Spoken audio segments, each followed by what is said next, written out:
Hello. So last night, I woke up during the middle of the night, and as I was slowly starting to fall back asleep, I had this intuitive hit, this idea, this motivation really to talk about uncertainty.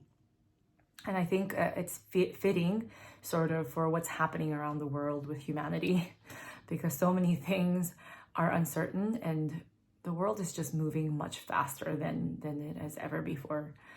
But for me personally, at the beginning of 2025, and this is something that I do every year, I chose one word to be sort of the running theme for the year. And for me, that word was trust. And I don't know if you've ever heard this, but when you ask God or the universe for flowers, let's say, you get rain. So when I ask for, this capacity to trust myself and this capacity to move through life with trust, I was met with a lot of uncertainty. So in my life, I'm in a phase right now where it's a transitory phase and moving out of a safe corporate career and moving into, I don't know, I honestly don't know what's ahead.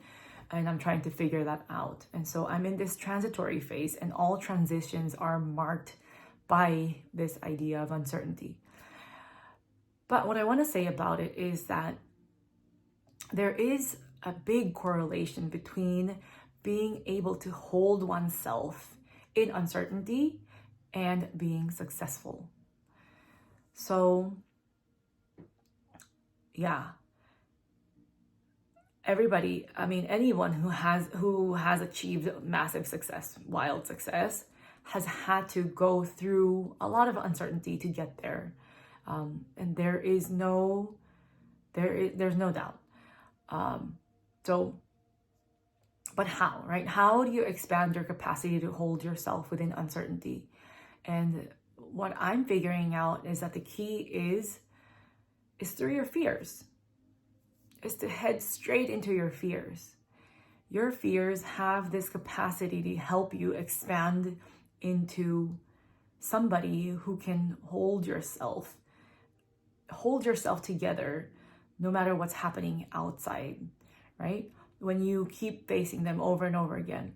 And so for example, me, right, doing this is very, very uncertain for me. I used to be somebody who was super practical, prided myself for being practical, meaning I didn't take,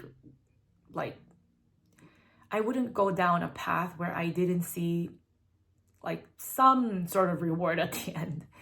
It means I didn't take risks. I didn't take enough risks. But here I am, and I'm realizing that, we have one life.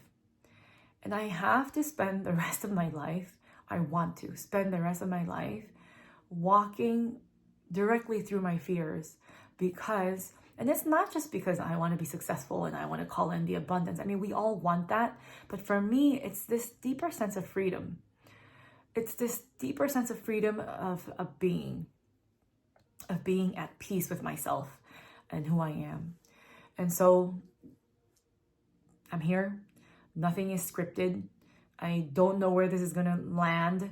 I don't know but I don't even know that I'm going to be continuing to do this a month from now, although I am holding myself to it. I am committing to this so that I am more comfortable talking about my ideas, about expressing, because I think self-expression is a key ingredient in being free.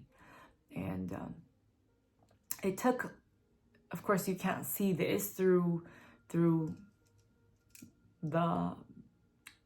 the screen, but it took a lot of me shedding my fears to get to the point to just record. And it's a lot of fears around uncertainty, fear of judgment, fear of persecution, fear of abandonment. You name it, right? There's a lot of fears around it.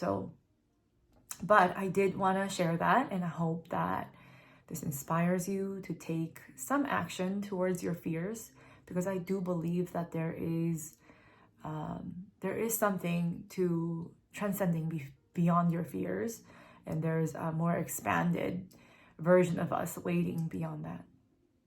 Have a good day.